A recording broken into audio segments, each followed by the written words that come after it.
bien decía Lorna, ya está en nuestro país, donde podemos ir observando si nos hemos preparado o no como salud pública para ello, o tenemos importantes desafíos u oportunidades, según como lo vayamos viendo.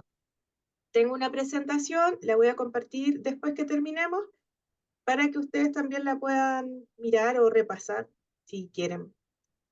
La idea de esta clase es que puedan también, si les parece, interrumpir o hacer la retroalimentación frente a lo que voy diciendo, para que no parezca un monólogo, sobre todo pensando que estamos viernes en la tarde, en octubre, ya a una altura del año que probablemente estemos un poquito más cansados y cansadas.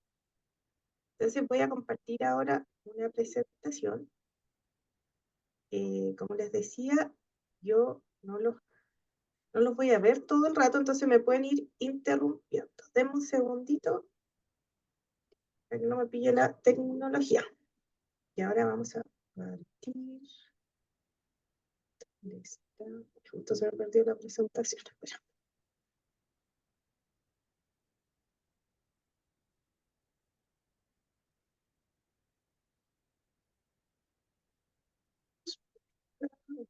Voy a tener que cerrar otras ventanas, varias abiertas, así que denme por favor un minuto.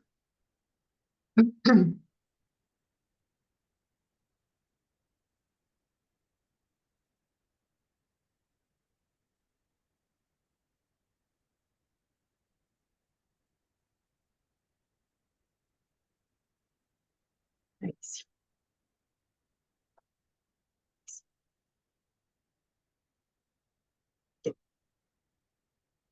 Ustedes pueden ver un PowerPoint, ¿cierto? Que dice personas mayores y envejecimiento saludable. Ya, Sí, se ve. gracias, vamos a ver. Bueno, esta clase entiendo que es parte de un curso que ustedes están haciendo donde van a abordar distintas temáticas, y ahí también agradecer el que reconozcan esto como un tema interesante de conversar, y más allá de la acostumbrada patologización que vemos sobre la vejez, mirarlo desde la perspectiva de envejecimiento saludable.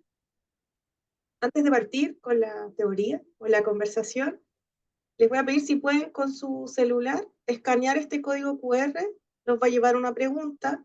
Si no pueden hacerlo, hay otra forma, que es meterse a través del buscador a menti.com, www.menti.com, e ingresar el código que aparece ahí. La idea es que puedan responder esa pregunta con la primera palabra que se les venga a la mente. Pueden poner 2 palabras si quieren. ¿Ya? Pero tiene que ver con algo transversal a todas las etapas del curso de vida, pero que a veces se nos olvida un poquito cuando hablamos de personas mayores. ¿Ya? Y ahí responderlo desde ustedes mismos, la primera palabra, y ahí vamos a empezar la conversación y a revisar otras temáticas. Lo voy a dejar unos segundos más. Entonces tenemos el código QR, lo pueden escanear desde el celular o ingresar a menti.com, y el código que ven a ustedes ahí numérico. No hay respuestas buenas, no hay respuestas malas, es lo primero que se les venga a la cabeza, a la mente. Voy a dejar de compartir esto y me voy a ir al Menti para ver cómo nos fue con las respuestas.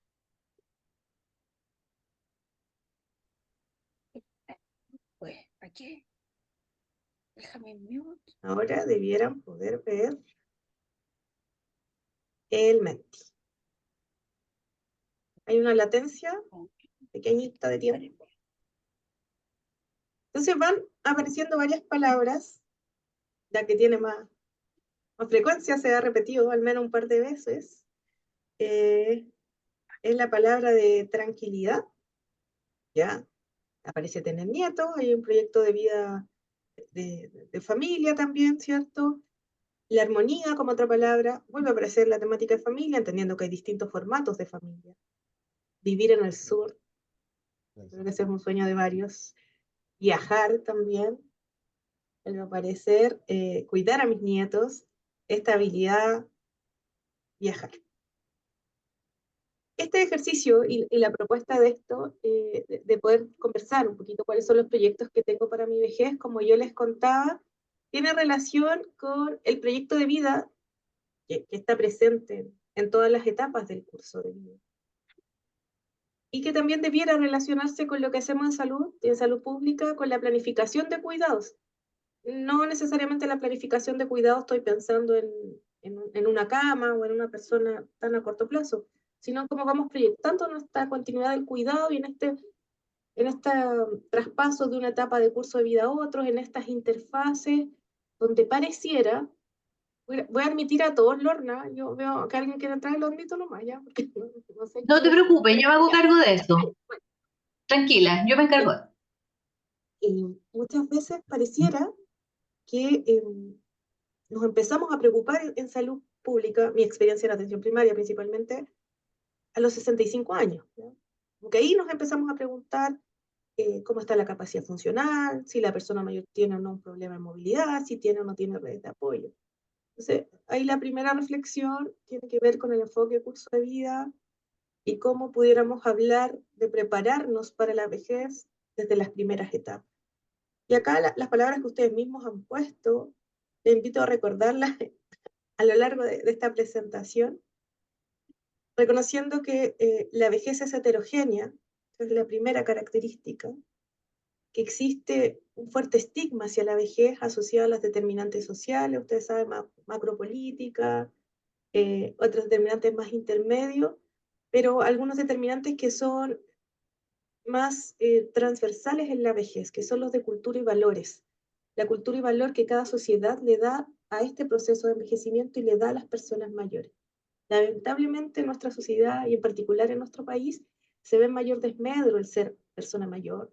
Nos encontramos con personas en una posición de menor poder y también con menor acceso a distintos servicios y desde una mirada más crítica, como una, para que no suene tan mal, más eficiente eh, protección o capacidad, oportunidad de acceder a algunos servicios. Voy a volver a la presentación.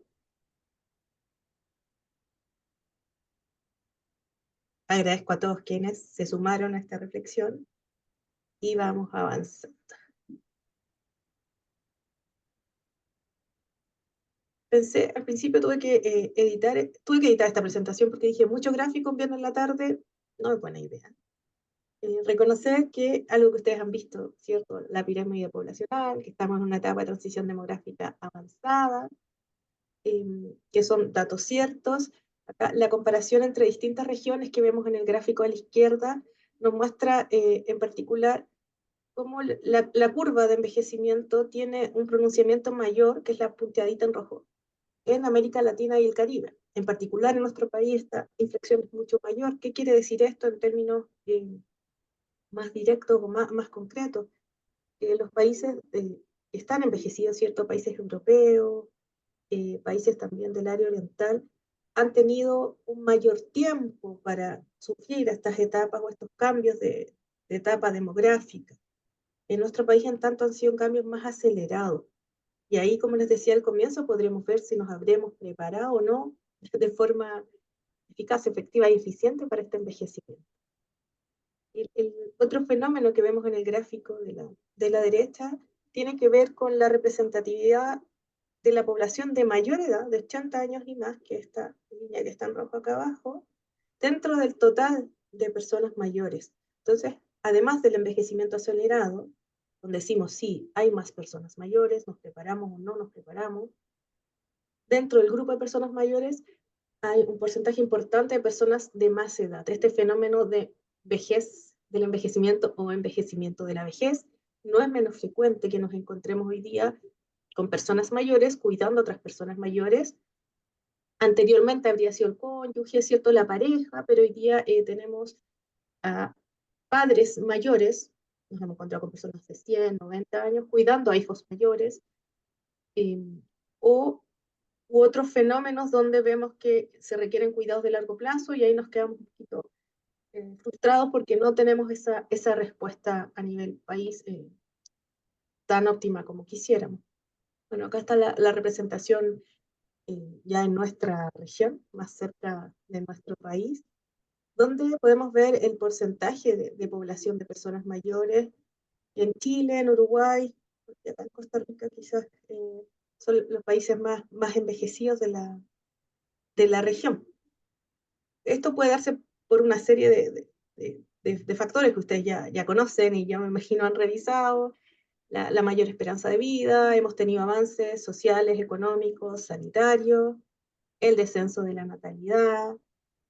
Nuestro país en particular, hasta antes de los fenómenos migratorios de los últimos años, tendría a ser un país con menos cambios desde el punto de vista demográfico, ¿cierto? Ya tampoco son tan grandes si lo miramos en forma proporcional. Por lo tanto, se da este fenómeno de la vejez, una sociedad envejecida en Chile, donde actualmente, según lo que nos relata la CEPAL, el 19,6% de la población total de Chile tiene 60 o más años. Uno pudiera decir sí, uno cada 5. Lo cierto es que cuando vamos a una sala de espera de un CEFAM o de un hospital, cambia esta proporción, ¿cierto? Hoy día estamos en mi otra militancia, que es el Ministerio de Salud, implementando la ley de atención preferente para personas mayores con discapacidad y cuidadores. Y la primera resistencia de los equipos es cómo voy a hacer preferencia dentro de los preferentes. No saco nada con hacer una ventanilla única si va a estar llena. Entonces, ahí es como vamos mirando el diseño y los ajustes razonables para ir de forma progresiva, haciendo una salud más inclusiva y con una mejor oportunidad de atención. Otro fenómeno es la feminización de la vejez, donde las mujeres, ustedes saben, tenemos mayor expectativa de vida y sobre los 80 años pudiéramos tener incluso 2 personas por cada uno. 2 personas mujeres. Desde salud familiar, ahí recordar que la vejez hoy es la etapa más larga del curso de vida, y después lo pudiéramos comparar, por ejemplo, con la inversión en política pública sanitaria o con otros elementos. Viene un gráfico más adelante que nos dicen, wow, efectivamente estamos trabajando como debiéramos con el área de personas mayores. Tenemos acá, bueno, otro gráfico, pero no se los voy a dejar ahí, pero en el fondo es ir mostrando cómo se espera que siga creciendo el fenómeno del envejecimiento, y acá observamos a nuestro país dentro de la región que se va a mantener esta tendencia según las proyecciones de población, y al año 2060 tendríamos aproximadamente el 37% de la población siendo persona mayor. Esto es realmente importante, no solo desde el punto de vista sanitario.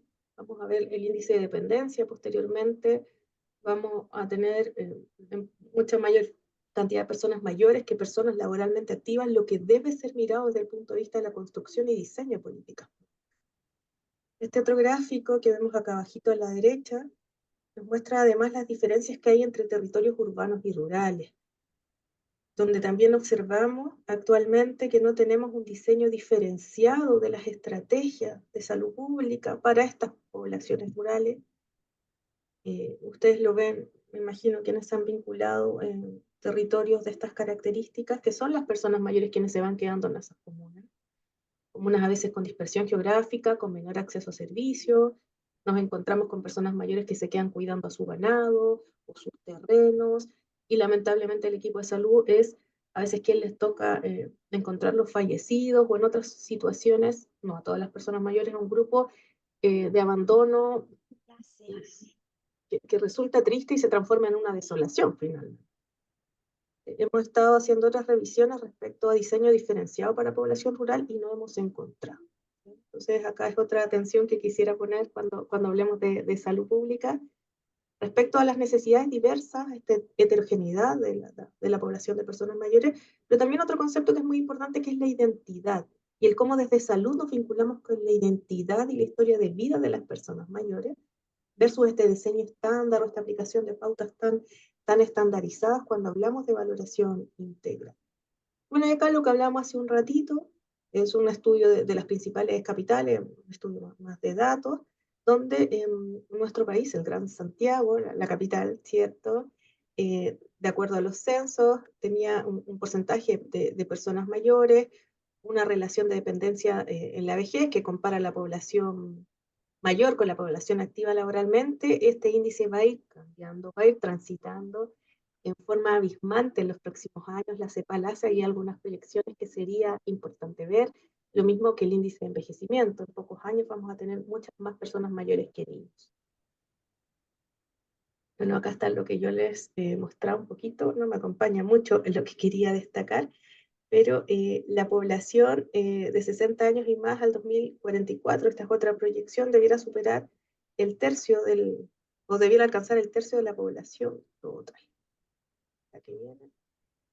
La CACEN también hace una caracterización de las personas mayores, algunas ideas como fuerza acá, para no leerles todo, aburren mucho los diapos con tanta letra. Es reconocer la presencia de pobreza multidimensional, tenemos hoy día una pensión garantizada universal, hay que ir viendo el impacto en términos económicos, yo me imagino en el largo plazo, asociarlo también a gastos de bolsillo en salud y otro tipo de gastos. Y hay un porcentaje de las personas mayores que presenta dependencia, según la CACEN es el 14,2, según los datos que tenemos de acuerdo al EMPAM, ¿cierto? Es un 15% de la población bajo control. Un cuidado, cuando es necesario, en Chile es predominantemente familiar y femenino. Y por otra parte, la presencia de multimorbilidad en las personas mayores, que no es menor, ¿cierto? Donde vemos más prevalencia de enfermedades crónicas, principalmente de origen cardiovascular, seguidas por otros de origen osteoarticular, salud mental, algunas más endocrinas, etc. Y vamos avanzando.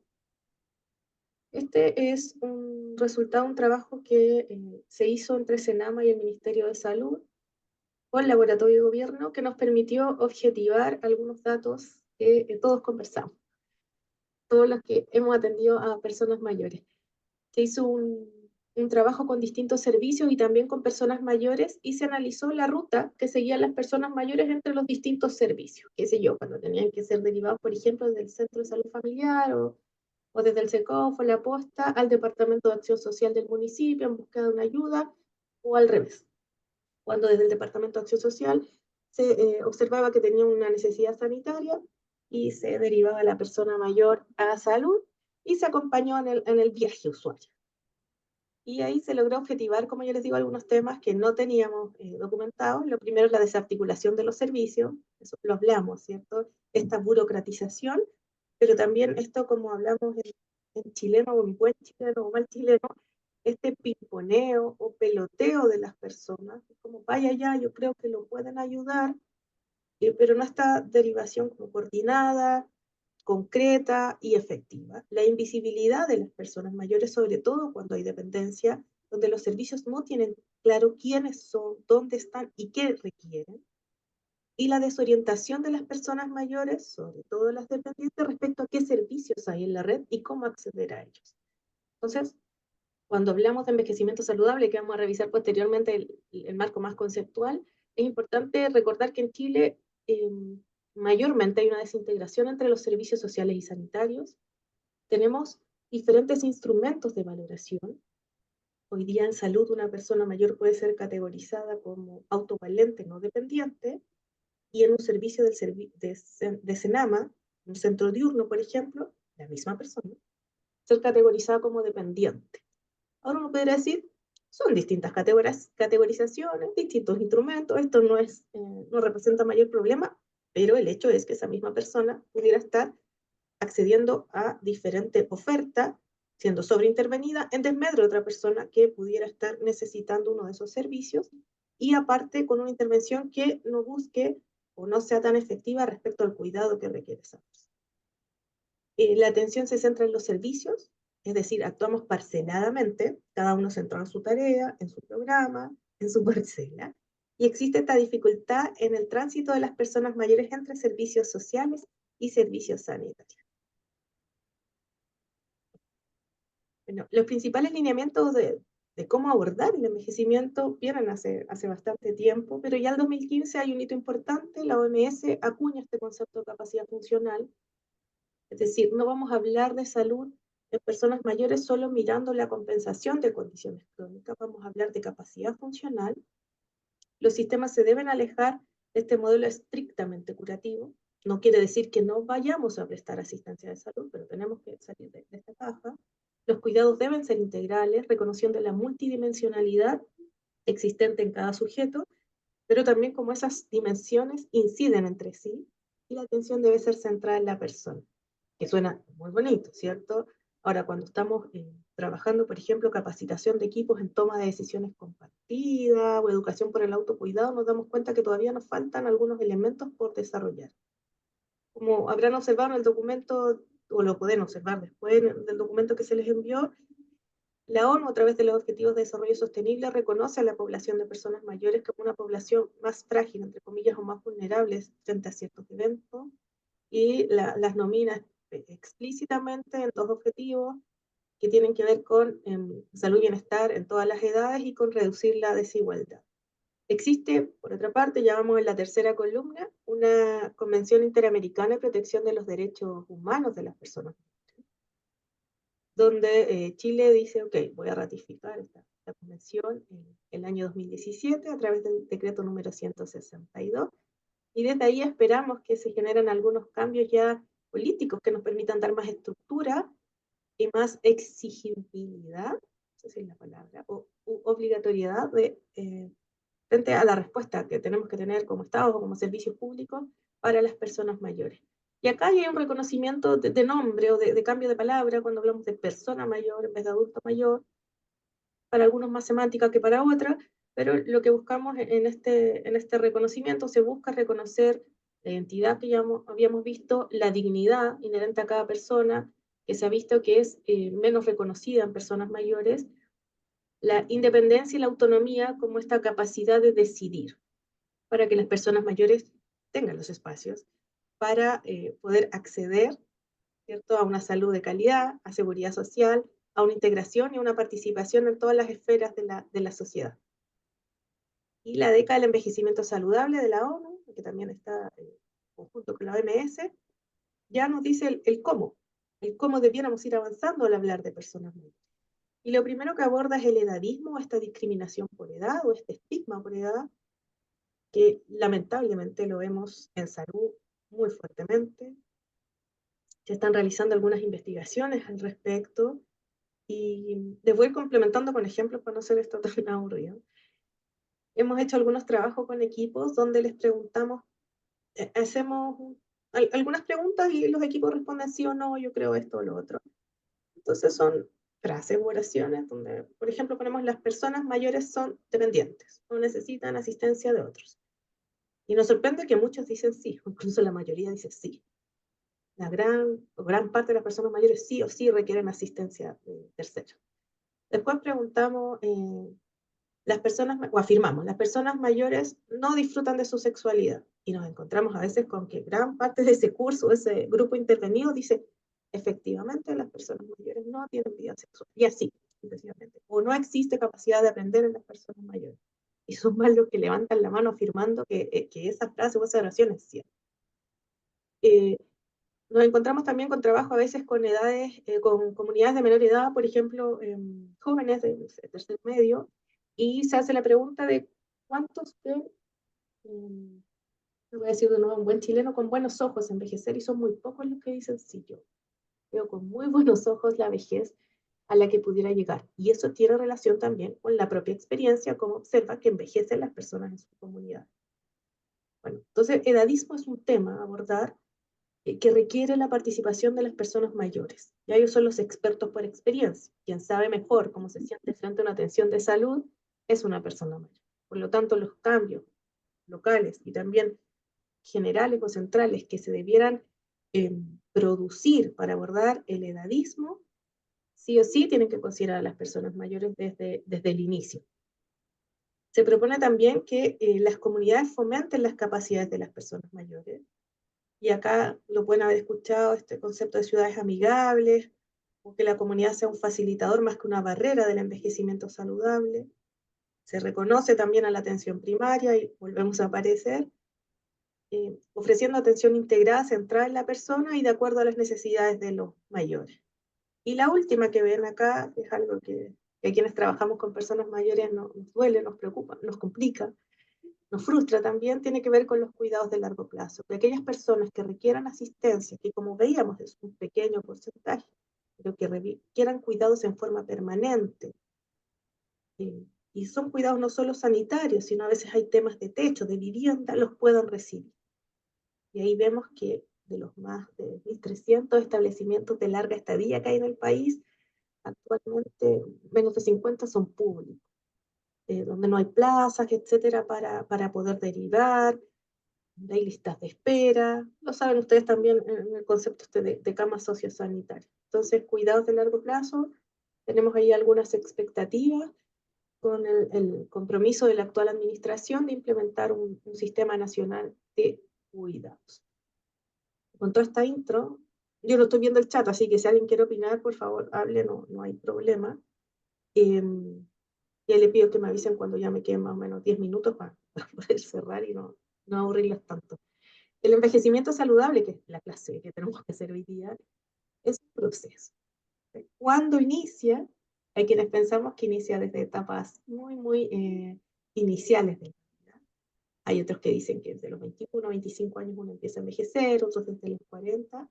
Pero lo cierto es que tiene esta mirada de continuo, que nos va a permitir desarrollar y mantener la capacidad funcional, vamos a ver qué es capacidad funcional, para lograr el bienestar en la vejez. Este bienestar que está construido por distintas dimensiones. Una es el control de la salud o el control de las condiciones crónicas. Otro tiene que ver con la realización. Otro con las relaciones sociales y convivencia, con el disfrute, con el mantenerse activo. Entonces, el bienestar es amplio, tiene varias variables.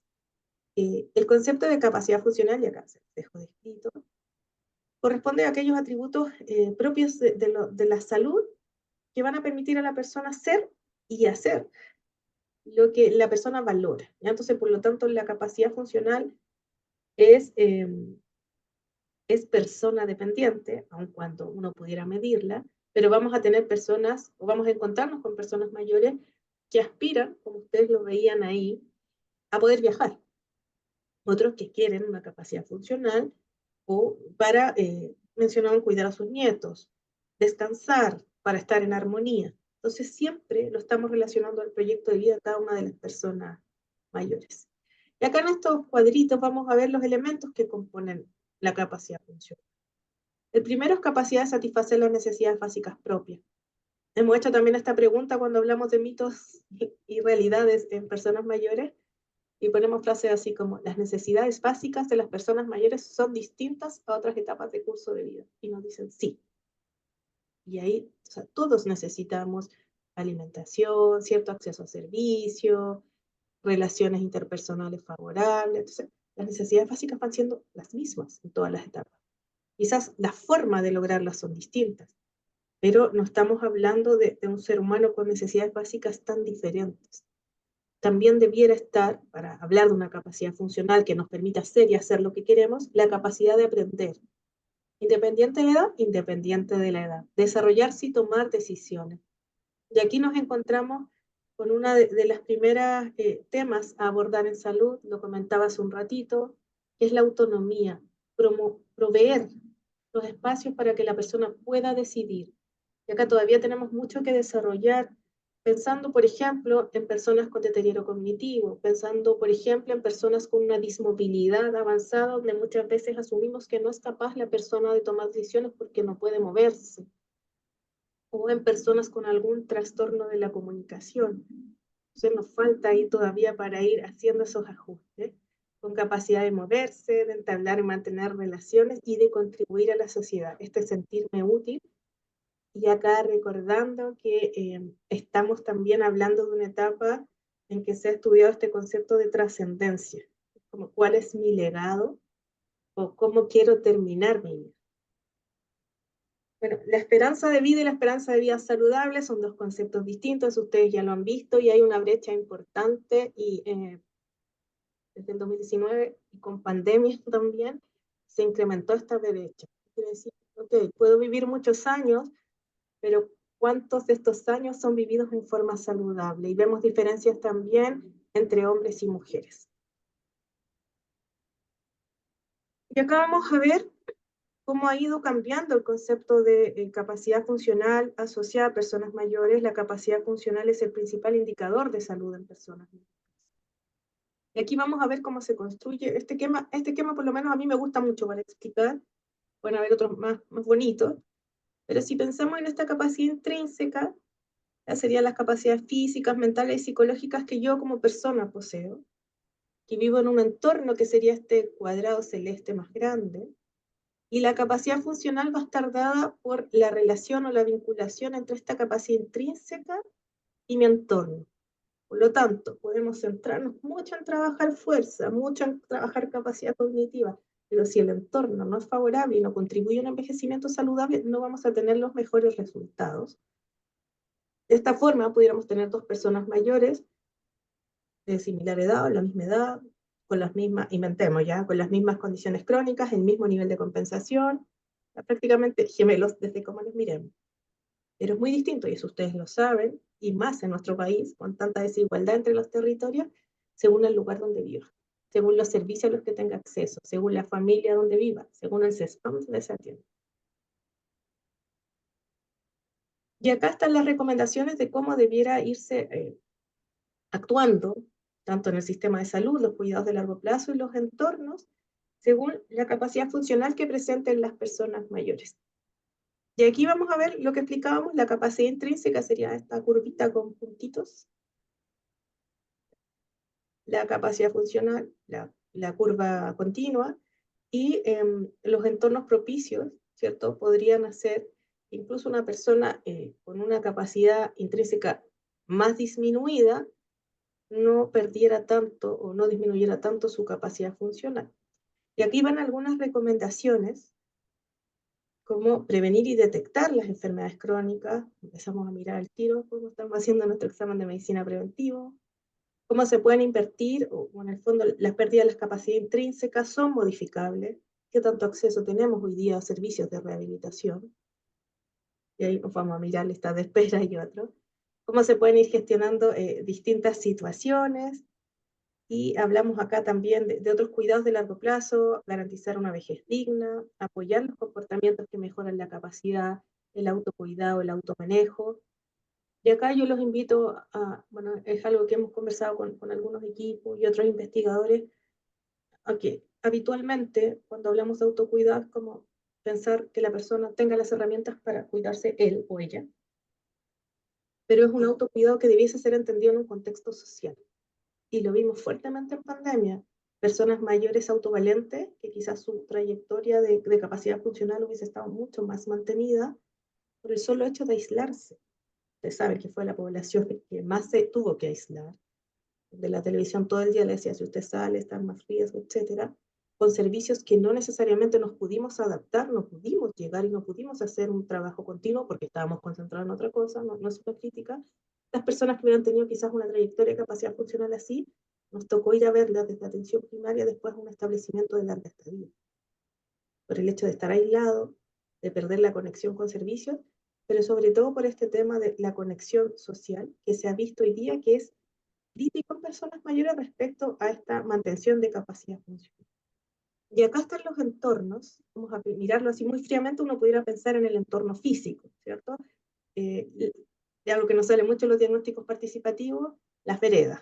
En Valparaíso, yo creo que por el terreno es otra temática, las personas mayores quizás están más adaptadas, pero también tenemos estos problemas o estas dificultades de terreno.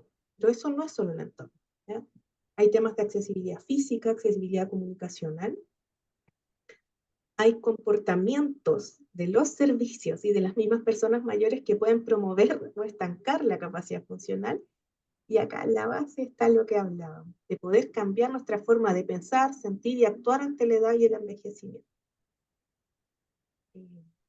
Lo hemos visto a veces que a todas las personas mayores se les asigna este rol de abuelito. No, me toca ir a ver a los abuelos. Ser abuelo es un rol. Ya, pues son personas, la persona elegirá cómo quiere ser llamada, etcétera, pero nos pasa y con mucha mayor frecuencia de la que quisiéramos. Estamos mirando algunos resultados de una investigación de edadismo sanitario, le hicimos o sea, no le hicimos nosotros, solo nos tocó apoyar la difusión, la está haciendo la Universidad Andrés Bello, y Geroactivismo, otra organización, donde por estamento profesional vieron la mayor como presencia o frecuencia de afirmaciones negativas hacia la vejez, y apareció sobre todo en los TENS, los técnicos de nivel superior de enfermería, que son quienes hacen un gran trabajo, o sea, una gran labor. Estamos pensando en puestos rurales, están mucho más relacionados con las personas mayores, son quienes muchas veces nos alertan al resto del equipo de salud, los centros de APS, llegó tal persona, no viene tan bien, ayuda con un sobrecupo, ¿cierto? Y muchas veces no los consideramos o no están considerados en las capacitaciones cuando hablamos de buen trato a personas mayores, de esta mirada gerontológica, de atención central a la persona mayor. Bueno, acá está lo que hablábamos sobre las dimensiones que influyen en la capacidad funcional. Hay necesidades básicas. Podemos tener una feroz evaluación, genial plan de cuidado integral, pero necesidades básicas, y eso ustedes lo saben. La capacidad de movimiento al interior de mi hogar, pero también de movimiento o de movilidad hacia los lugares donde quiero estar y donde quiero participar. En Santiago, cuando se implementó el Transantiago, muchas personas mayores dejaron de hacer cosas que hacían por la complejidad de comprensión de estos nuevos recorridos, de este formato donde ahora tenían que tomar 3 buses distintos que no conocían para trasladarse a un lugar al que anteriormente se hubiesen ido en solo un bus. Cosas así. ¿Ya? Entonces, cuando les hablaba de cómo trabajamos en la política pública con personas mayores, estos eventos debieron ser considerados. Establecer y mantener relaciones, aprender y tomar decisiones y contribuir a la sociedad.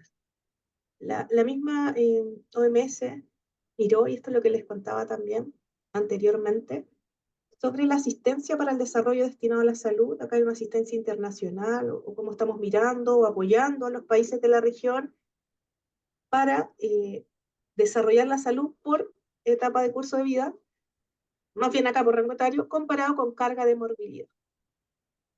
Entonces, en ciertos porcentajes aquí hay una comparación que en la metodología puede no quedar tan clara, pero lo cierto es que la asistencia ya para el desarrollo destinado a salud está fuertemente posicionada en los grupos de menor edad, y cuando nos vamos, por ejemplo, al grupo de 65 a 69 años, de forma proporcional, ¿cierto? Observamos una carga de morbilidad con una mucho menor asistencia para el desarrollo destinado a la salud. Esto surge el año 2017, desde ahí aparece la década de este envejecimiento saludable, que empieza a promover a los estados a tomar acción y tomar cartas en el asunto sobre envejecimiento. Acá hay una comparación de un estudio de calidad, la encuesta de calidad de vida en la vejez del año 2022, de la Católica con la Caja de Compensación Los Andes, que con distintos instrumentos valorizaron la presencia de riesgo de aislamiento social y de sensación de soledad. Algunos lo ven como un emergente, así como hoy está apareciendo el aislamiento social. Es un tema, debe ser valorizado, sí, no nos podemos quedar solo con la pregunta de que aparece en el EMPAM, usted tiene como quien lo asista en caso que necesite problemas, hay que ahondar un poquito. Sí, mi hijo, su hijo vive cerca, no, lo tengo que llamar, puede llegar a los 2 días. Entonces, ese tipo de cosas hay que ir mirándolas. Hay equipos que nos dicen, ¿para qué voy a preguntar si no tengo capacidad de respuesta? Y ahí está lo otro, o sea, el abordaje intersectorial, el abordaje comunitario, y también el poder levantar algunos perfiles o grupos de personas mayores donde tengamos que hacer algunos ajustes respecto a cómo entregamos los servicios. Bueno, esta es Dominga Habla Sola, la pueden, yo la cuarta propaganda, no hay ningún, ningún conflicto de interés, pero hay una ilustradora ahí, o se hacen ilustraciones que son bastante generativos de temáticas de vejez. Entonces acá se habla de invisibilidad o soledad. Estamos viendo a las personas mayores, por eso están quedando solas, una va con la otra, etc. Es como que fue primero el huevo o la gallina. Ahí lo podrán ustedes reflexionar. Hoy día en atención primaria, el 20% son personas de 60 años y más. Y ahí empezamos ya con las dificultades, porque nuestro, entre comillas, programa de personas mayores habla de personas desde los 65 años más. Y cuando vamos al sector social, habla desde los 60 años y más. Entonces ahí tenemos ya un tema estado que ojalá algún día se resuelva. Donde tenemos también personas de 65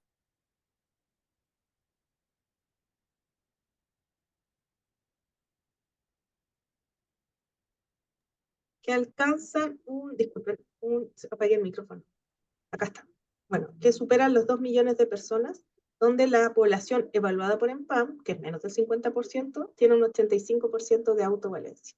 Y aquí hay algunas fotos de actividades del programa Más Adultos Mayores Autovalentes, de redes sociales, donde está parte de lo que buscamos, que sea el accionar sanitario en salud, donde nos ha costado transitar hacia un modelo menos asistencial de accionar de salud y el fortalecimiento de las competencias comunitarias. Ya nos ha costado desde los equipos de salud y también ha costado desde algunos grupos de personas mayores. Y aquí hay una fotografía de primera, o sea, de una de las comunas más al norte de Chile, de Putre, donde, bueno, verán la ayuda técnica que usa la persona mayor, es muy distinta a la que entregamos nosotros, ¿cierto?, por GES, y los equipos acá nos hablan que ellos tienen que cambiar, adaptar ruedas, adaptar la gomita que está bajo en el bastón, porque no resiste los terrenos de ellos. Entonces ahí hay que ir mirando también esos elementos. Y acá hay algunos datitos disponibles en DAIS, ¿cierto? Desde el año 2019. Tenemos que, del año 2018, perdón. Menos de un 50% recibe el examen de medicina preventiva del adulto mayor, y los invito al tiro a contrarrestarlo con el porcentaje que está por condición cardiovascular bajo control, que es un 66%. No tengo pruebas, pero tampoco dudas que lo más probable es que estemos aplicando el EMPAM a las mismas personas que están bajo control por condición cardiovascular. No estoy haciendo un juicio de valor, pero uno debiera cuestionarse, ¿cierto?, sobre efectivamente si estamos logrando los objetivos del examen y qué tan efectivo estamos siendo en nuestro accionar. Porque estamos recibiendo al resto de las personas mayores cuando ya hay un daño instalado, ¿cierto? Debutan muchas veces, y eso ustedes lo ven, en urgencias con un accidente cerebrovascular, y ahí activamos el que efectivamente era población beneficiaria del centro de salud. Hoy día estamos intentando también, desde la política pública, se está intentando avanzar con la estrategia de cuidado integral, centrado en las personas, OSIC. Acá está la distribución por categoría funcional, que arroja el examen de medicina preventivo, donde hay una población que sería un poquito más frágil, ¿cierto? Estaría en mayor riesgo de caer en dependencia. Este examen se está actualizando en el Ministerio de Salud, y bueno, se espera tener ahí alguna propuesta. Actualmente, y lo hemos visto, la atención está centrada aún en los servicios, donde hay un componente mucho más directivo. Se le dice a la persona mayor qué tiene que hacer, predomina el saber profesional, hay una dependencia, no hay salud si no hay equipo de salud, y la atención es por parte. ¿Ya? Eso yo creo que ya lo hemos visto. Y el modelo que buscamos transitar, o sea, no estoy diciendo que vamos a cambiar el maíz, pero hay un modelo de atención central en la persona mayor que tiene que ver con la mirada más gerontológica, que promueve estos 4 elementos claves que ya lo hemos conversado a lo largo de toda la presentación, que son la dignidad, la identidad, la autonomía y promover la independencia, con entornos favorables, resguardando la evaluación y la intervención sobre la capacidad intrínseca, entre otros. Y acá el modelo de atención integral, salud familiar y comunitaria, ustedes saben, reconocido desde la reforma en salud, con sus 3 principios irrenunciables de atención central en la persona, cuidado integral y cuidado continuo. Nos cuenta y nos dice cómo debiéramos ir avanzando. Y por otra parte, tenemos un diseño y una organización de las prestaciones en atención primaria que parece que a veces no conversa mucho desde lo operativo. Quizás de lo declarativo sí, porque si leemos todos los documentos, todos dicen que apuntamos a calidad de vida, ¿cierto?, un cuidado continuo, etc. Entonces, en una misma comuna, en el mismo territorio, en el mismo CEFAM, van a convivir prestaciones que van por el plan de salud familiar, 2 programas de reforzamiento, los PRAPS, algunas entidades garantizadas, ¿cierto?, un marco legal de derecho, estrategias locales según la atención o intención que hay hacia personas mayores, que nos buscan acompañar en los distintos niveles de promoción, prevención, donde acá en el MAIS esperamos que se vea como el modelo y no necesariamente como un TRAPS o un componente de un financiamiento. Si miramos los lineamientos que hay para el cuidado de personas mayores a nivel institucional, de la entidad rectora, que es el Ministerio de Salud, son muchísimos. Y no necesariamente tienen un continuo o ayudan a los equipos a organizar la atención, ¿cierto? A decir, esta es mi población a cargo de personas mayores, tienen estas características, esta epidemiología clínica, pero esta epidemiología social. Reconocemos que hay población que no está accediendo, personas mayores cuidadoras, personas mayores que trabajan, personas mayores que quizás se atienden en modalidad de libre elección, o en otros. Lo cierto es que aparece desde el 2020 la estrategia de cuidado integral centrado en las personas, familias y comunidad, que no es un modelo nuevo, viene a ser operativo los principios del MAIS, me imagino que ya lo han visto, no quiero andar en esto, pero en el fondo viene a reorganizar la atención, pero es un cambio cultural en el hacer salud. Es donde pasamos de esta atención parcelada a un proceso de cuidado continuo centrado en la persona, con un único plan de cuidado, donde los objetivos son de consenso, donde apoyamos la toma de decisiones, hay un monitoreo y toda la planificación por estamento, entre comillas, por programa, debe contribuir al logro de esos objetivos. Esto ha representado bastantes desafíos, ¿cierto? La gobernanza, el ajuste de los registros, la capacitación de equipos y la participación también de las personas. Ahí están los documentos, se los voy a dejar. Les quiero contar también de otra estrategia que en mi opinión es un gran acierto en términos de apoyar a los equipos de atención primaria para promover el envejecimiento saludable y también para poder intervenir y acompañar a personas mayores desde el punto de vista sanitario, que es la estrategia de telegeriatría, de salud digital, donde hay un equipo multiprofesional, geriatra, neuropsicólogo, químico, farmacéutico, a la que pueden derivar profesionales médicos y no médicos frente a cualquier duda terapéutica, que sería el último casillero, y donde también hay algunas otras intenciones que se pueden como ver con mayor derivación. Esta estrategia apoya la formulación del plan de cuidado integral de la SICEP y está trabajando, y en eso también están revisando los datos, en apoyar la desprescripción de fármacos y también a mejorar las competencias del equipo de salud para abordar a la población de personas mayores. Y ahí está, bueno, algunas de las características, tienen más del 100% de personas derivadas, más de un 90% de ellas se pueden, las situaciones, no las personas, se pueden resolver, las situaciones se pueden resolver en atención primaria, lo que nos permite mejorar la pertinencia de derivación a nivel secundario. Contarles que en su región, junto con el Servicio de Salud Valparaíso San Antonio, estamos piloteando una estrategia de OMS que se llama ICO, son las siglas en inglés, pero es Atención Integrada Centrada para las Personas Mayores, que promueve la sensibilización de los distintos servicios, salud, social, etcétera, respecto al abordaje de personas mayores.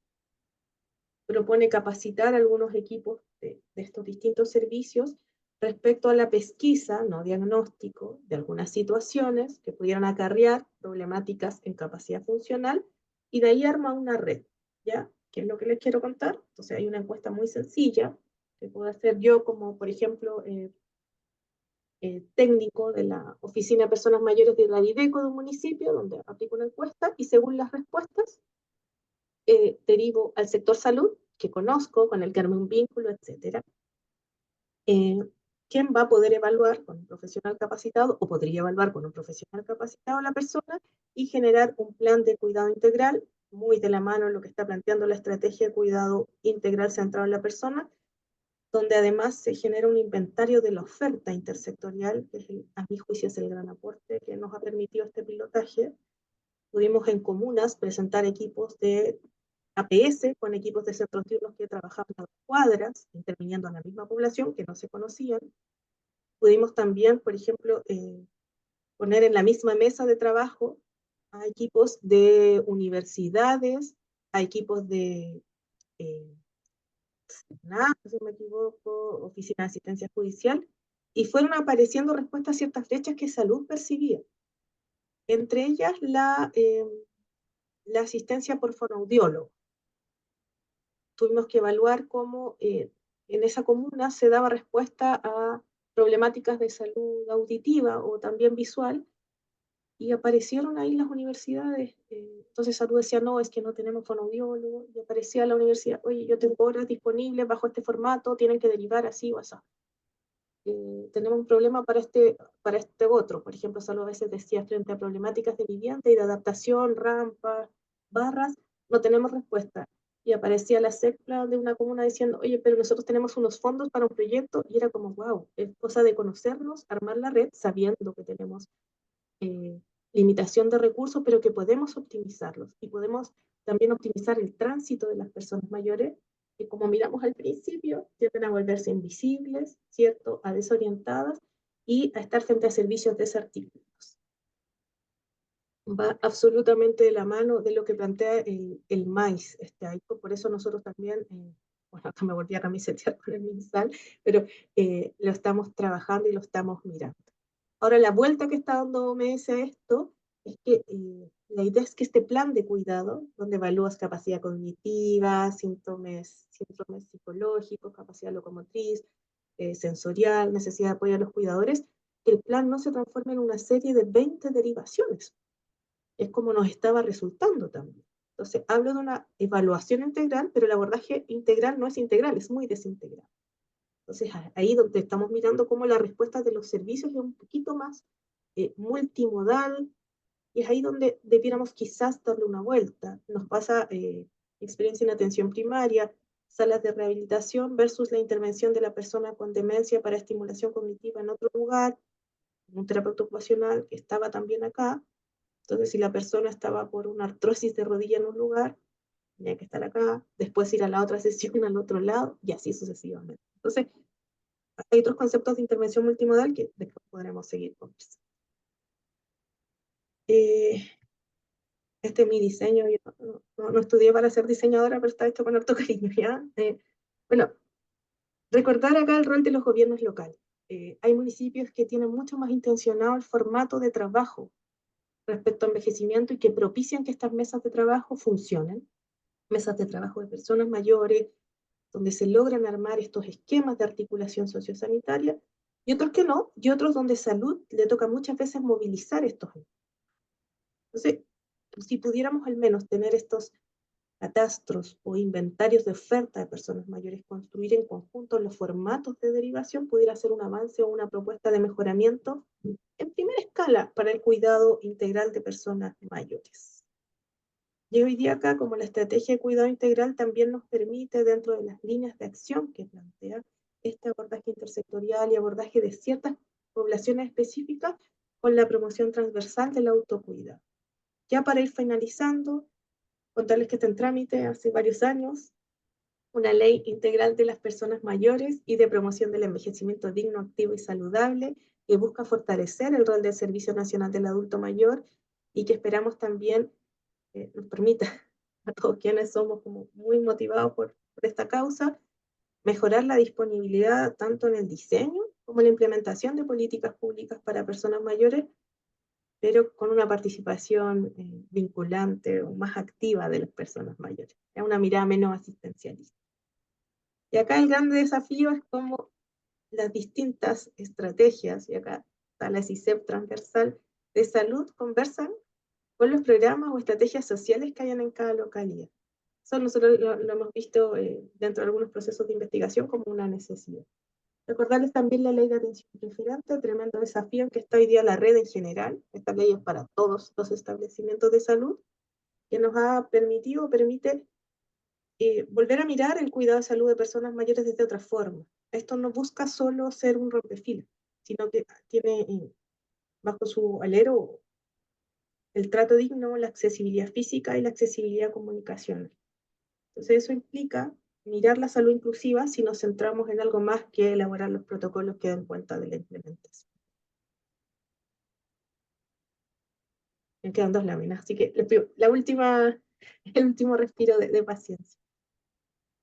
Acá estos datos son de la evaluación de los diagnósticos participativos de más de 100 comunas del programa Más Adultos Mayores Autovalentes, donde personas mayores que habían sido intervenidas en un proceso sociosanitario de autocuidado, estimulación funcional, vinculación con servicios, donde se trabajó bastante este rol de puedo cuidarme en compañía de otro, fomentar mi participación social. La consulta era cuáles son sus necesidades para seguir activo, seguir cuidándose y para promover ese cuidado en sus organizaciones, pensando en un proceso de formación de líderes comunitarios. Lo que aparece con mayor frecuencia en entonces 114 comunas fue contar con información y educación para el autocuidado. Es decir, ahí también hay un rol o acciones a desarrollar desde el sector salud. Y no es solamente como llenarnos de trípticos, sino procesos educativos, ¿cierto? Participativos donde se logra escuchar qué es lo que necesita la comunidad. Miramos a veces diseños de capacitación a cuidadores de personas con dependencia y en el lugar número 1, técnicas de movilización. Y la persona lleva 20 años cuidando. sujeto de cuidado, la persona sujeto de cuidado, en un punto de vista cero técnico, lo que voy a decir, está impecable. No hay presión, no hay lesiones por presión, ¿cierto? Uno observa una debilidad, etcétera. El cuidador tampoco presenta otro problema osteoarticular o musculoesquelético, pero no, tengo que enseñar técnicas de movilización. Y a veces ese cuidador, cuando le preguntamos, nos dice, ¿saben lo que yo quiero de esta capacitación? Descansar. O quiero aprender técnicas de relajación. O quiero saber esto otro. O quiero saber cómo utilizar el WhatsApp para hablar con no sé quién. Entonces, esa construcción participativa que le haga sentido a las personas es lo que nos podría estar, y lo dejo como una reflexión, faltando en salud. Sale también la estimulación funcional. Acá no es que las personas hayan dicho quiero estimulación funcional, sino que se agruparon las categorías de autocuidado con ejercicio, ejercicios de memoria, mantenerme activo, etcétera, y la participación social, reconocidas como elementos para mantenerse activo y poder cuidarse. Y la última reflexión es una foto cualquiera, pero donde vemos los principales programas o beneficios que el Estado tiene para personas mayores, que son varios. O sea, el CENAMA tiene varios programas bien buenos en términos de diseño, hoy día tiene mayor cobertura, salud también tiene otras estrategias, pero la pregunta es, y la reflexión es, si seguimos centrándonos en los servicios, en cumplir con esta tarea de entregar el programa, o estamos centrándonos en las personas y dándole una pertinencia territorial al diseño y al desarrollo de política. Así que muchas gracias, espero haberlo motivado un poquito a trabajar con personas mayores y quedo acá muy atenta a las consultas que puedan realizar.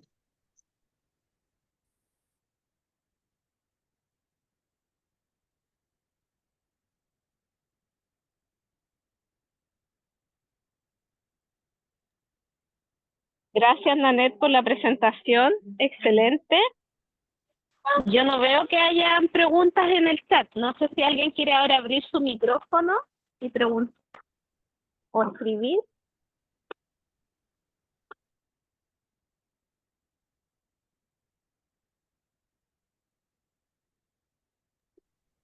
Si no te aprovechas. eh, Aprovechando que estoy yo acá, porque en el hospital ahora las listas de espera y todo nos llegan cosas de atención preferente. Entonces, una pregunta bien práctica.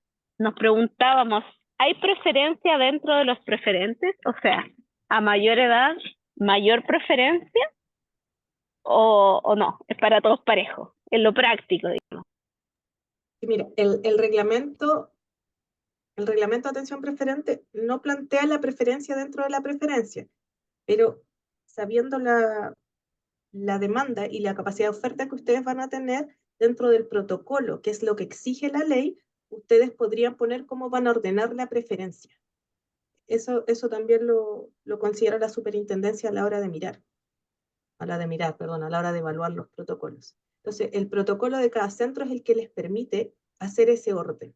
Entonces, por ejemplo, puede tener una persona mayor que es cuidadora, que lleva el mismo tiempo de espera que una persona mayor que no es cuidadora. Estoy inventando un ejemplo. Ustedes como centro de salud han definido privilegiar a la persona mayor cuidadora, ¿ya? Y al otro asignarle el segundo lugar. Pero el protocolo de cada centro que les permite dar respuesta a eso, no está reglamentado. Ya, buenísimo. ¿Y todos los establecimientos debieran tener un protocolo local? Todos los establecimientos tienen que tener un protocolo de atención preferente. Y hay otros reglamentos internos, que es donde cada establecimiento dice cómo va a ordenar sus horas o cuántas horas dispone, entonces ahí tienen que tenerlos como engranados o ajustados. Pero todos los centros de salud, públicos, privados, o sea, todo el centro que cuente con resolución sanitaria para funcionar, tiene que tener un protocolo de atención preferente, no solo la APS, que es algo que nos hemos encontrado bastante como pregunta el último tiempo, porque hay identificación. Por ejemplo, hoy día hay un fuerte trabajo en algunos establecimientos de atención primaria para identificar a los cuidadores, su credencial, etcétera. Van al centro de salud familiar o a la posta, incluso algunos lo han trabajado con los SAPO, con los SUR, y ahí toda la comuna sabe que son preferentes, pero resulta que van al hospital y es como, no, acá no corre, sale. Entonces ahí es donde hay que hacer un trabajo en red y se está intencionando que los servicios de salud también puedan intencionar. No se puede perder la preferencia en transitar al otro centro, porque es algo que está establecido por ley en el marco de los derechos y deberes. Gracias, súper aclaratorio. Sí, en verdad nosotros nos pasó ahora con las listas de espera, de que teníamos esta duda de si es que era más preferente o no. Yo dije, se la voy a preguntar a una de las encargadas y no sé si estaba tan claro en el hospital realmente de que teníamos que tener el reglamento, o sea, el protocolo interno. Eh, de hecho, le habíamos hecho la consulta al asesor jurídico de que nos dijera, digamos, como cuál era el lineamiento para poder hacer esta preferencia dentro de lo que nos pasa también es que, como decís tú, que es lo primero que les pasó a todos los establecimientos, como cómo vamos a priorizar. Sí, o sea, ahí yo creo que hay como que primero transmitir cierta tranquilidad. No se trata de que toda la agenda se transforme en cupos para personas con sujetos de atención preferente. Lo primero es identificar, o sea, al menos tener claro cuánta población con esas características atendemos. La población de personas mayores es lo más sencillo, porque por edad vamos a saber cuánto es. Donde está el gran desafío son las personas cuidadoras y las personas con discapacidad.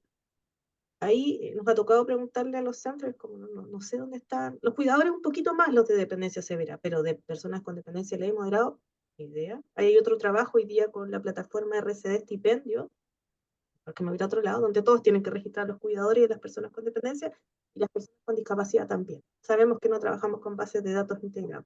Entonces lo que establece el reglamento es que dentro de la disponibilidad de horas, en cada protocolo tienen que consignar cuántas van a ser para los sujetos de atención preferente. Ni siquiera dice que tiene que ser proporcional. Uno asume por criterio que debiera ser proporcional. Pero tienen que al menos, eso es lo que tienen que declarar. Lo voy a llevar a PS. De las 20 horas de morbilidad que tengo, cada día voy a inventar, vamos a tener 8 para sujetos de atención preferente. En caso de que al segundo llamado no se presente la persona mayor, las horas van a ser asignadas a la persona que. Eso es lo que hay que, en el fondo, redactar. Pero nos invita a ordenar y cruza varios procesos, agenda, ¿cierto? Listas, información a la población, identificación, entre otros. Gracias, Nanette. Andrea Didier tiene la mano levantada. Sí, muchas gracias, doctora. Muchas gracias, Nanette, por la presentación. Yo quería comentar que justo en el Van Buren acabamos de terminar el protocolo de atención preferente, por si acaso Lorna, por si puede servir de alguna manera.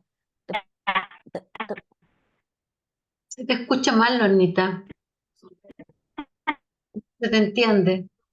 Y nos pasó algo que les comento porque probablemente en otros puntos de la red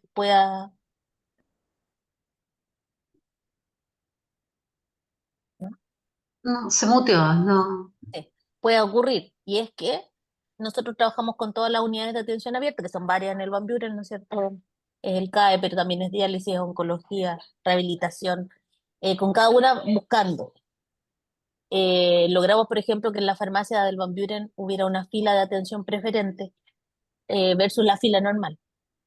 Les cuento la paradoja. La paradoja es que proporcionalmente la mayor cantidad de personas que van son en edades de atención preferente. Por lo tanto, al hacer la fila de atención preferente de farmacia, probablemente la fila de atención preferente sea más lenta que la fila no preferente. Cosas como esas hay que analizar en dispositivos que tienen mayor proporción. Lo que vimos tanto en oncología como en rehabilitación era lo mismo, que la mayor proporción de horas están en personas que corresponden a los grupos de atención preferente. En rehabilitación era bastante simple el tema, además de tener cupos protegidos, sobre todo para discapacidad, porque habitualmente lo tienen contemplado tanto en horarios, por la movilización, por los familiares. Pero se provocan estas paradojas en puntos de atención. Y hay otros, nosotros igual, nuestro protocolo de atención preferente se lo mandamos al comité de ética, porque también nos parece relevante una mirada ética referente a las priorizaciones. Por supuesto que hay dificultades en los cuidadores cuando no tienen credencial. Por ejemplo, cualquier persona puede acercarse y decir es que yo estoy cuidando a alguien. No sé si me entienden, que cuando esto se ejecuta, si es que no existe un documento, puede ser que las personas empiecen a usarlo como estrategia. Y finalmente hay algunas unidades donde lo que pudimos acordar es que porque tienen un sentido de prioridad clínica, ¿ya? O sea, hay lugares donde también la prioridad clínica o la oportunidad, incluido el tema oncológico también, eh, tiene una relevancia que un poco cuesta no tomarla en cuenta.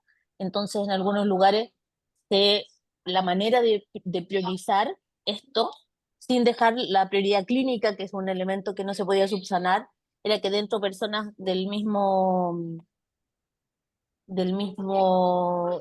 misma edad, o sea, de la misma prioridad clínica, se eligiera a las personas mayores, por ejemplo. ¿Me entienden? Para poder mantener la prioridad clínica y rescatar la preferencia. Así que creo que en todos los dispositivos de complejidades diferentes, porque la PS es un lugar de una complejidad alta, hay desafíos que tenemos que ver y que tenemos que verlos desde el punto de vista legal, porque está el articulado, porque ya está la solicitud, porque otras instituciones del intersector lo cumplen, ¿no es cierto? Si uno va a distintos lugares existe, entonces en salud estamos como más atrás, pero también ver estos desafíos que van a ocurrir y cómo subsanarlos, y por eso le decía a Lorna que de pronto estas experiencias de lo que va pasando, le puede pasar lo mismo en el CAE.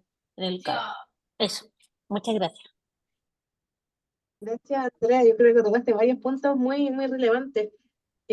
Cuando hablas de la fila única, acá la idea es buscar que sean mecanismos de preferencia efectivos. ¿Ya? Por lo tanto, si veo que la fila única o la fila, perdón, preferente no está dando la preferencia, lo hemos conversado con la superintendencia, la idea es que se genere algún algoritmo que permita efectivamente la priorización y una atención más oportuna. Y eso también se consigna en el protocolo. Es decir, voy a inventar, voy a atender 3 sujetos de atención preferente por uno no preferente, similar a lo que uno ve en un tótem de una clínica privada, de una farmacia. Pero pudiera ser objetado si es que no logra una mejor oportunidad de atención o esto no está tan detallado en el protocolo. Entonces ahí es donde desde lo técnico uno hace algunas recomendaciones para que también en los protocolos se puedan incluir estas evaluaciones. Como esta foto, ¿cierto? De tener una fila más larga y otra con 2 personas. La idea es ahí generar alguna propuesta.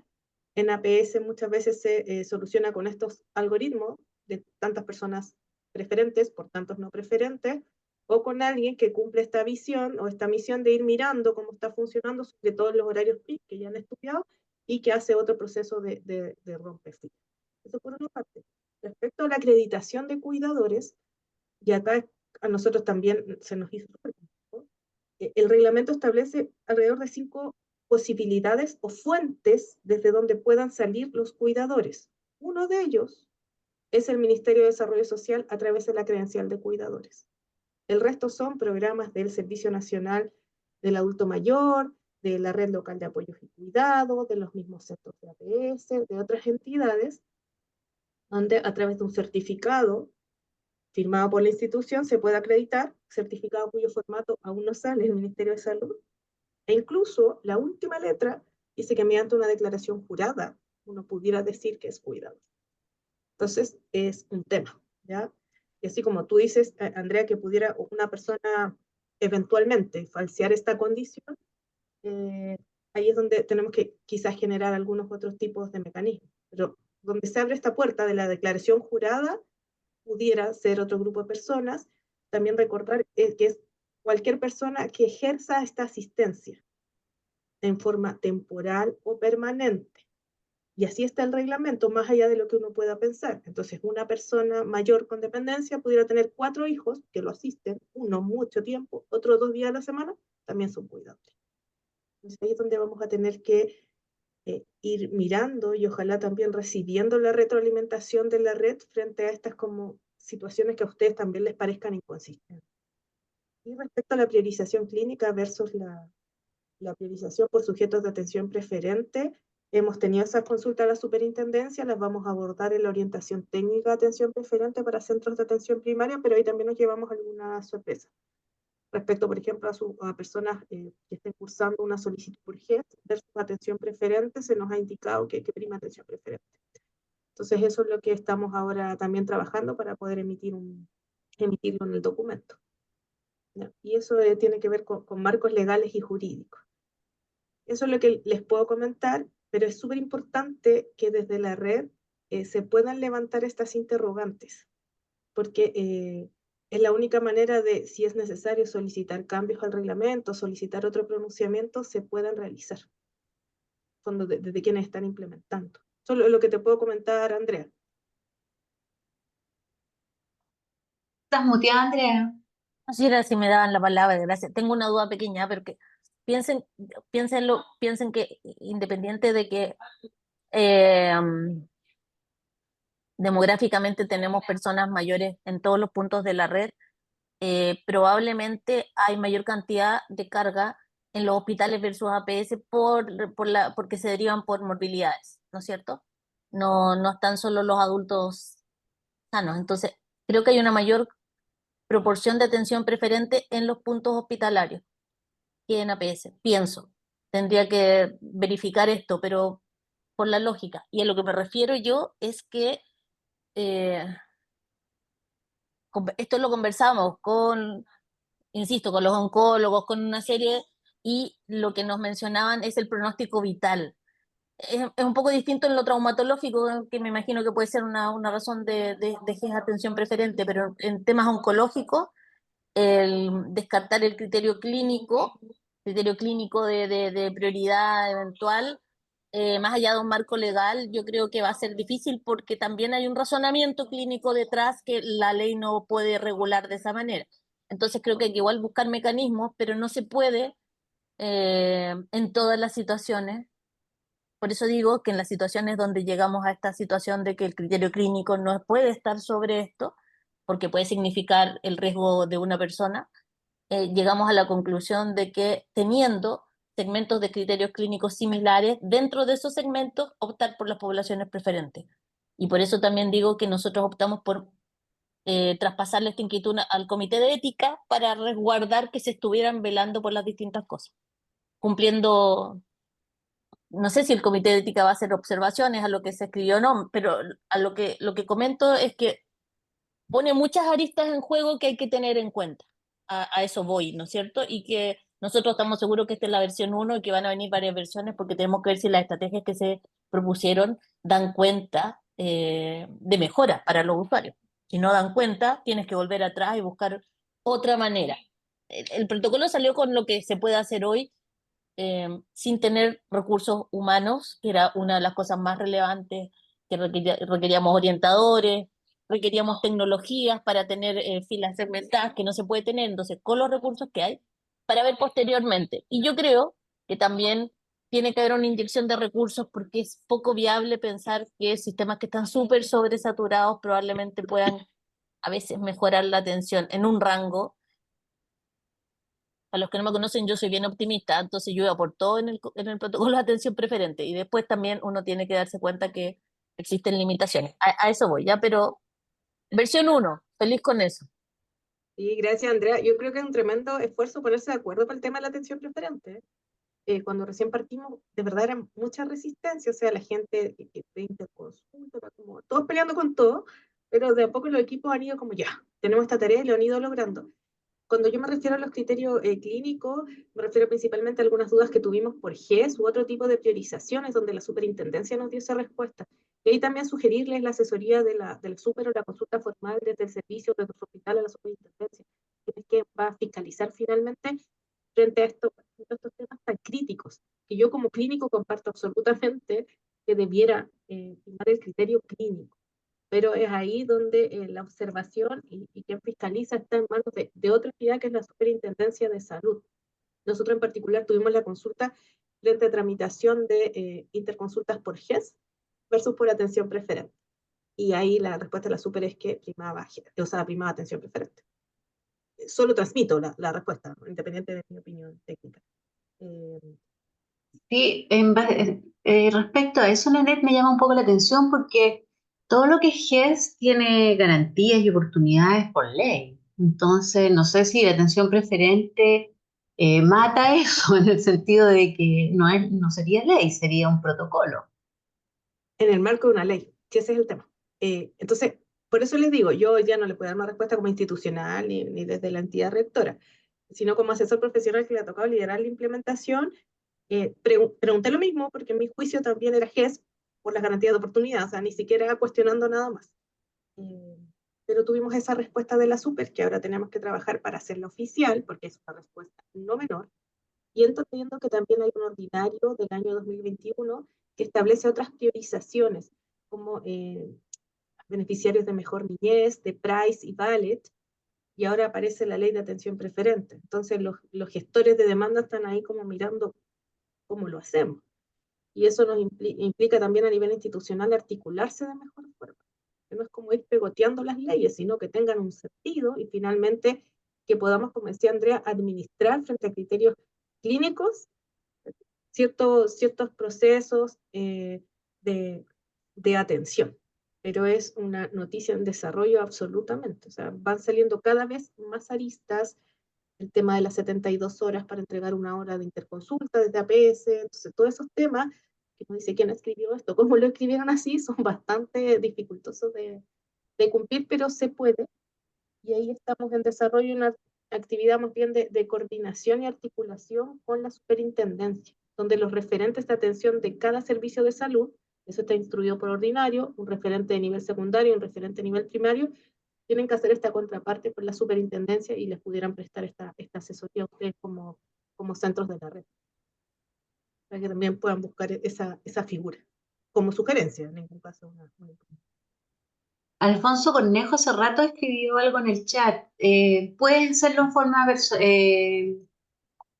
puedes hacerlo desmuteándote, Alfonso?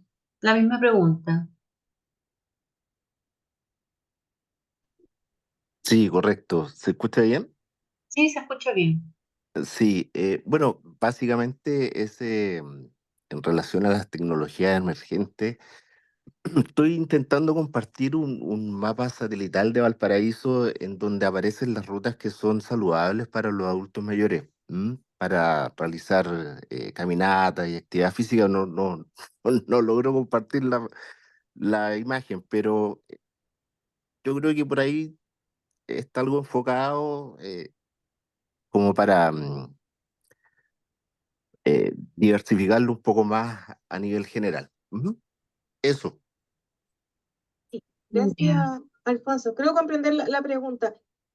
Bueno, hay tecnología disponible cada vez más. ¿Y cómo pudiera potenciar este trabajo que estamos hablando de envejecimiento saludable? Esa es la pregunta que hace Alfonso.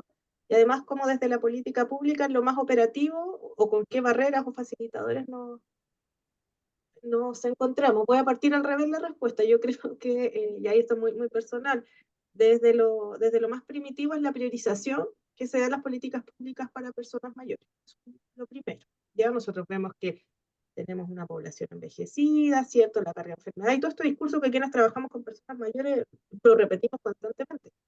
Pero hoy día, ¿qué tan prioritario, qué tan en la palestra están las políticas para personas mayores? Eh, nos suena como a veces más que un discurso, ¿ya? O en términos de recursos o capacidad de gestión.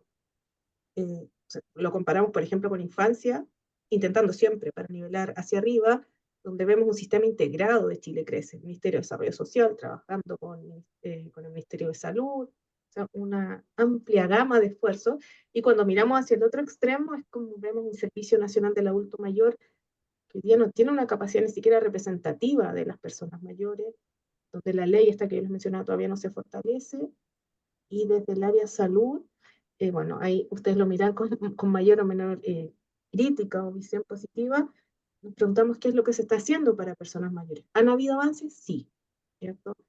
Eh, se ha ido avanzando, tenemos desde el 2006 este programa de atención domiciliaria para personas con dependencia severa, con muy pocos recursos, pero que al menos pone la temática de cuidado.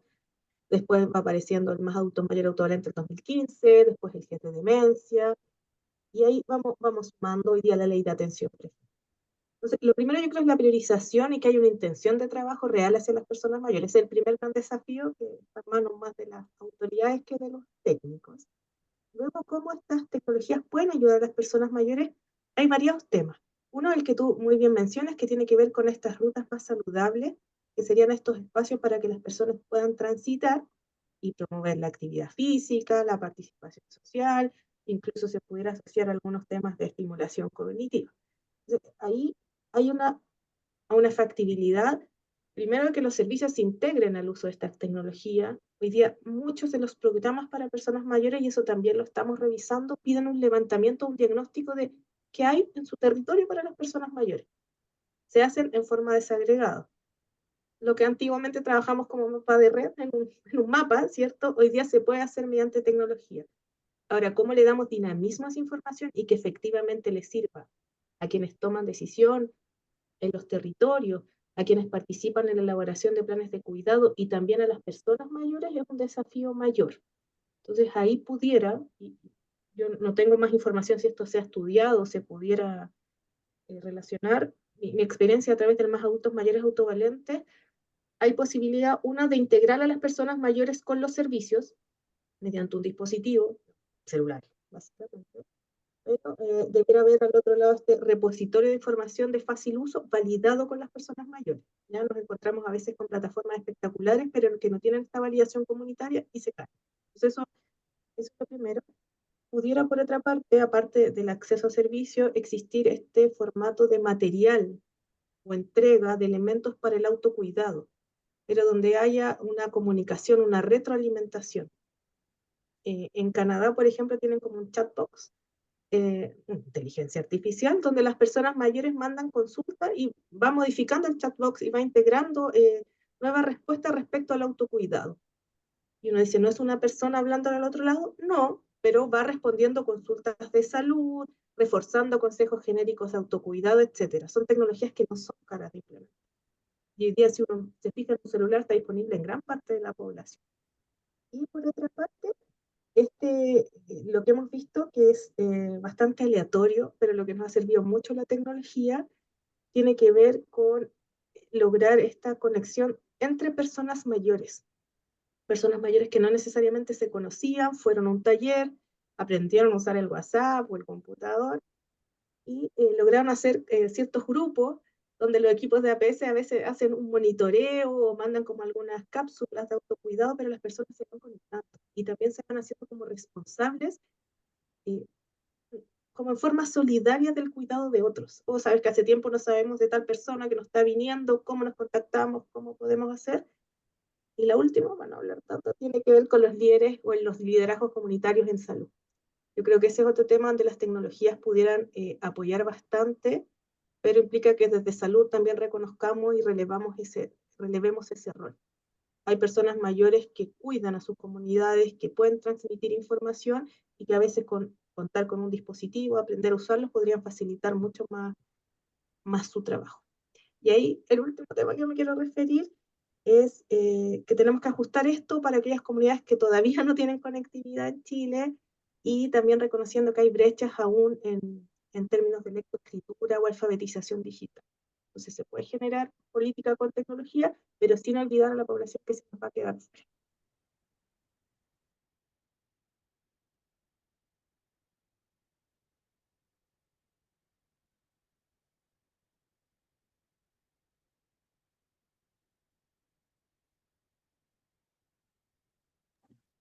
Bien, muchas gracias, Nanette. No veo que haya más consultas en el chat. De nuevo agradecer tu conocimiento que siempre nos pone este tema nuevamente, que es un tema súper importante y por eso lo quisimos incluir este año en el curso de salud pública. Hay cosas operativas, como decía Andrea, como decía el resto de la audiencia, ¿cierto? De que esas decisiones realmente son éticas, porque, por ejemplo, un caso súper puntual, recuerdo ahora que estaban viendo en el hospital de persona 45 años, 5 hijos, que era el benefactor de la familia, digamos, la fuente de ingreso, y te chocáis de repente, como decía la doctora Iguer, con ese mismo diagnóstico, con un pronóstico de vida, digamos, una patología oncológica, persona mayor.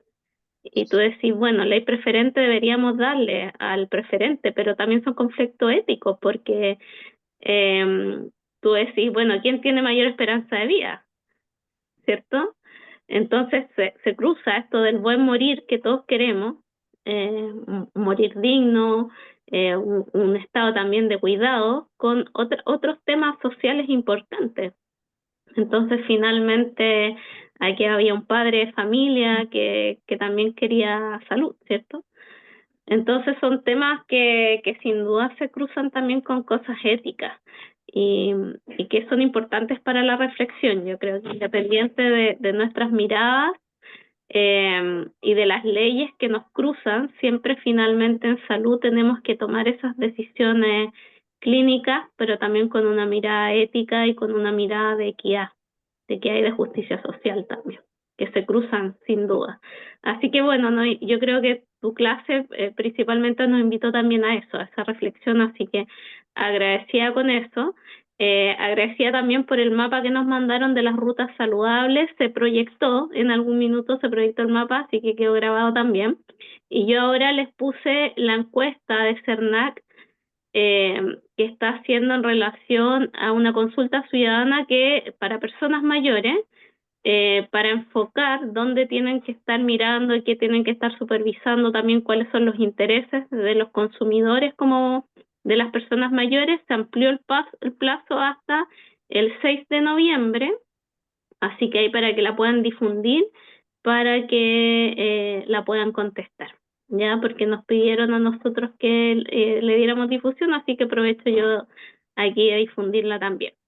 Así que bueno, Nanette, de nuevo muchas gracias. Este curso cuenta con el patrocinio de la Universidad de Valparaíso, así que te tenemos de regalo un libro que no me lo pude traer ahora, está en el colegio médico, allá te lo vamos a mandar, se va a contactar contigo Claudia, así que ese es un libro que te agradecemos por esta exposición de manera desinteresada, ¿cierto? En tu horario no laboral. Así que destinarle un viernes en la tarde para esto, realmente nosotros estamos muy agradecidos. Y los dejamos invitados a todos y a todas a la última sesión del curso, que debería ser online también, pero como siempre, Claudia, ¿cierto?, les va a escribir días previos para informarles todos los detalles de la última clase, que ya se nos viene a fin de mes, y ya en noviembre estaríamos haciendo la prueba, que va a ser online, ya que nosotros siempre les damos ahí un plazo más o menos de 2 horas para que la puedan contestar. Y después no se olviden de nuestra ceremonia de cierre, que esa es presencial. Esperamos contar con todos los alumnos ahí para poder entregarles su certificado, ¿cierto? Y tener ahí un momento agradable también de camaradería. Así que muchas gracias. Dora, ¿sí? ¿Quieres decir algo? Sí, aclararles que ojalá la contesten online, pero presencial en el colegio, porque después viene la ceremonia y el cóctel, para que no tengas que No, estar grabando. ¿O no no, es así? la prueba es otro día. Ah, ok, ya, que Es lo vi. otro día. Sí, es antes para después darle los certificados, como 2 semanas antes de la ceremonia de cierre.